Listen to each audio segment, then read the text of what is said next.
Hello and welcome back.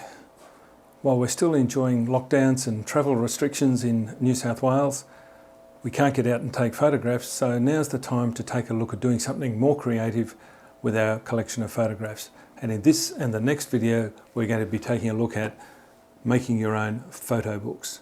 Photo books are a fantastic way to share your memories, make a lasting archive of your images, and are a creative outlet for creative portfolio work and other forms of photography. But there are a few pitfalls, and in the first part of this video we'll go through the 5 important steps to consider before you start making your photo book, and in part 2 we'll go through step by step through the whole process of putting your photo book together and sending it off to be printed. So let's get started.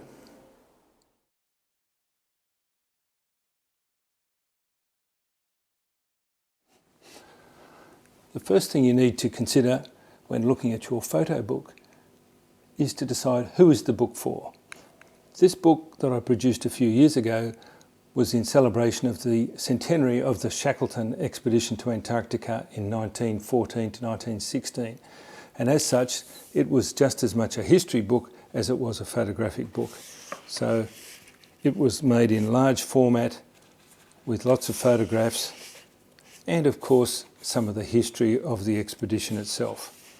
And in setting out to build this book, I used a lot of historical information and background as well as the photographs. So considering who the book is for, or who the potential user is of the book, is the first consideration we need to make.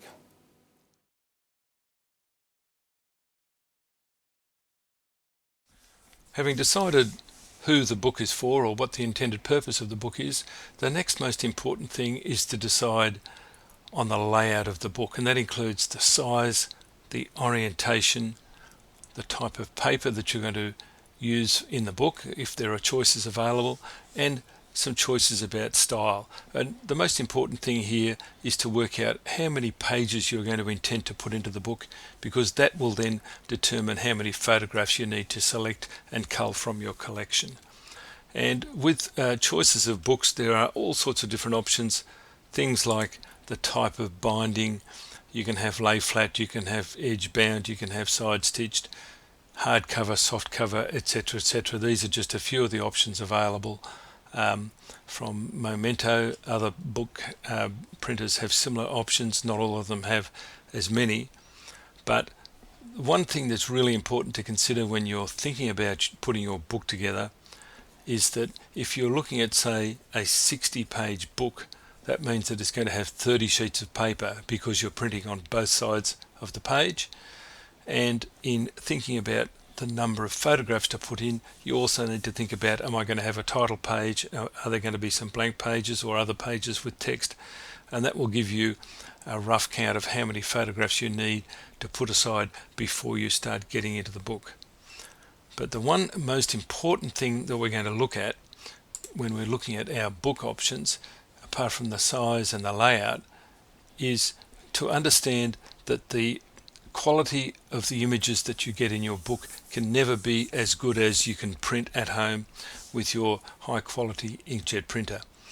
And the reasons for that is that the book printing technology uses a thing called a dye sublimation printer, which doesn't have the availability of the high resolution that we have with inkjet prints, and also the color gamut is not the same. And to illustrate that, I'm looking at a close-up of a page from my book on Iceland, and this is zoomed in at 100%, and you can see here that this is the way the book printing software and the hardware produces the dots on the page, whereas taking a photograph of an inkjet print zoomed to the same scale, you can see that there's a lot more detail available in the inkjet print. Now let's just look at that again. That's a photograph of the page of the book, and this is a photograph of the inkjet print that I made for comparison. And if we zoom back to smaller scale, you'll see that when we've zoomed back and looked at the page at this sort of scale, you don't notice those sort of same details, but you can certainly see that the book isn't as sharp. Now, why is that? Well, let's have a look at a few of the clues behind why the book can't match the printed page from your inkjet printer. Now, to look a little further into why our photo books can't print to the same quality and color intensity as our inkjet prints, we need to get a little bit geeky and have a look at things like color spaces and color gamuts, and we'll just do that fairly briefly, because it's important for you to understand that while producing a photo book is a great idea, don't be disappointed if the quality isn't quite up to what you expect when you print at home. They're two different things, and a photo book is still a wonderful thing to produce. You just need to be aware there are a few limitations. So let's firstly have a look at the LAB color model, which is what we have here, and it's a 3-axis color model. The vertical axis goes from black to white, so 0 level of tone up to the maximum white, and then we have 2 axes, the B axis, which is yellow to blue, and the red axis, which is red to green. And you'll see when you look at your color balance in things like Lightroom, they'll be talking about hue and tint. These are the 2 axes we're talking about, warmth and tint. And when we look at a color gamut, we're looking at a space within this model that can be represented by the color space or the gamut of what we're looking at. So to do that and look at our photo book page and how we can establish how that works, we're going to use a piece of software called ColorThink, and it's a wonderful piece of software that demonstrates not only the color gamut, but it projects this in 3 dimensions. And so we're now looking at the 3-dimensional description of the paper that the photo book uses, and you'll see that here, if we look at our lightness axis vertically, you'll see that we can't print to a full black. The paper gamut just cannot hold a full black, and we go pretty close to a full white, and you'll see then when we spin this around, we're seeing different ranges of colors in different areas. And always with any printing technology, yellow is always the largest gamut that we have available, because yellow is an easy color to print and things like purples are quite difficult. But looking at that in isolation, that doesn't tell us an awful lot.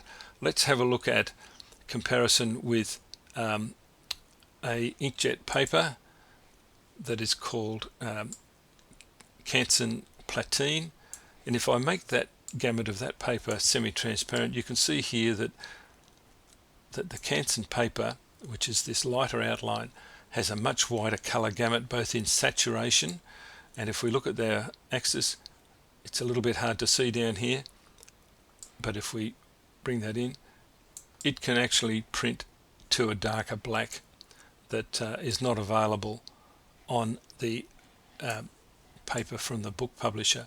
And so for a start, the paper cannot hold the colors and the intensity that we can get with our inkjet prints. And if we compare that to, for instance, the sRGB color space, and I'll turn off the Canson paper for the moment, most book printing houses, with the exception of Memento, ask for their images in sRGB color space. But the problem is that the actual paper can print colors that are outside that sRGB model. You can see here where this extends out beyond the scope of the sRGB color space. So it's preferable to use Adobe RGB color space because it can encompass all of the colors that sort of paper can print. And obviously there are colors out here that we can produce within our images that can't be printed, but when we process them and modify them to fit the color space, we can render most of those colors available. So that's all fine, but let's have a look at how that looks with the actual print in Photoshop. So let's have a look at how this color gamut issue appears when we look at something in Photoshop. Here's a sample page I prepared for the book using the example of a 4-up printed page, and the way we can visualize how our color gamut will work with our finished image is we can go and soft proof that, bearing in mind that soft proofing is only a guide. It can't match the texture or surface finish of the paper, but it gives us a good idea of the tonal range and the color intensity that we can expect. So if we go into View, Proof Setup and Custom, And what we're looking to do here is we're looking to have a look at the paper profile, which for the book printing software is called this one. And if we turn on the simulate paper color option and click on preview, we can see the difference. And you'll see here firstly that some of the deeper blacks have gone to grey, which is what we know the paper can't print those super deep blacks. And you'll see that there is a slight color shift as well.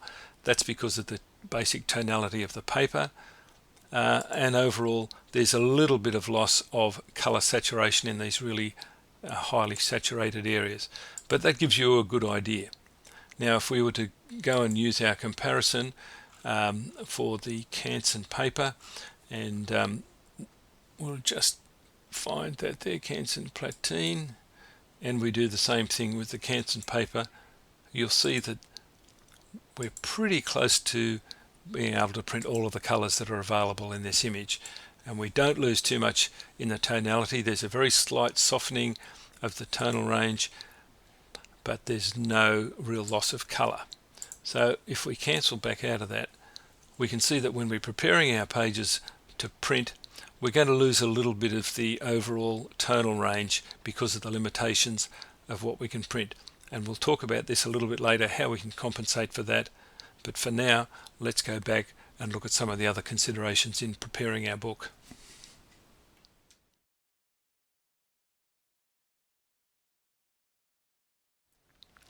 Now, having made some decisions about the size of our book, our orientation, and roughly how many pages we're going to look to include in our photo book, the way we will go about that, and we'll explain that a little bit further later on, is that we will prepare our pages in Photoshop. But before we get that far, we need to think about how are we going to design the book, how are we going to lay out images on the pages. And there are plenty of websites that offer advice on book design, some very creative ideas, some a little bit over the top, and you can go and do some research on that. But in this video we're really going to concentrate on how to get the best possible quality into your book production so that you won't be disappointed at the end when you get your book back. And what we need to look at now is the design of the book and how you're going to lay out images on the pages. And in this example here, I've got 4 images on a page, and this is probably the maximum that I would ever consider for a photograph book. Normally we would be looking at a single page with 1 image on it and a small description. And I know that some people that produce photo books get all excited about putting the aperture, the ISO and the shutter speed and all that other technical information alongside their photograph. Really, it's not absolutely relevant. What's more important is, what is the photograph about, what is it telling you, and if it's a storytelling book, it needs to be telling part of the story. So generally 1 photograph per page, and leave a bit of room for breathing, a little bit of space as a border around the edge. Don't use what we call a full bleed image too often, where the whole image spreads to the edge of the page. It can look a little bit too overpowering, and so think about things like 1 image per page for the important images, and if you have vertical images you can certainly lay out 2 per page quite comfortably, as long as the images of course complement each other or tell part of the story. And when you get to things like that 4-up page, that's the maximum I would ever go to. And of course you also need to think about things like your title pages and your cover page, the front of the book and so forth. And the basic principle here is less is more. Don't crowd the pages with too much information, and if there is a bit of a story to be added to the photographs as you go through your book, such as here, what I've done is I've made a series of index pages at the back of the book that has a little more explanation. And if you're the sort of person that really just has to put down the aperture and shutter speed and all the other details with their photograph, you can certainly do it here. But in this case, I'm putting more information about the location and what was important about the photograph. So when you come to looking at your book design, keep it simple. Don't use too many photographs on a page, and keep it relatively straightforward. And having thought about that, that will give you an idea of roughly how many photographs you're going to need to select to consider for going into your book. and that's the next bit we're going to talk about.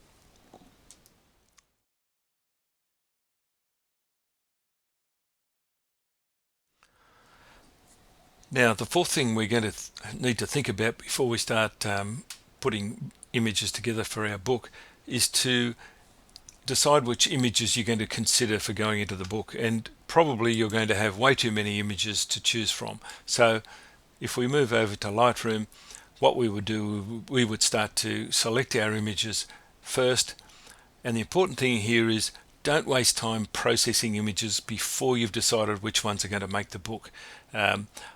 We will go through this in the part 2 of this video as to how we should cull and curate our images to make sure that we don't waste time processing images that actually don't end up making the book, because you can get easily bogged down with doing that and not follow the process that will allow you to get the book together in such a way that it's going to save you time and a lot of effort. So decide how you're going to choose your images, and we'll step through that, but essentially you've got hopefully way too many images than you need for your book, and then you'll need to make some culling and some selections of using different ones to go with the book. And if you're telling a story, just make sure that the images you're going to select will actually tell that story and move things along in such a way that someone looking at the book understands what is happening with the flow of the images. And that brings us up to part number 5.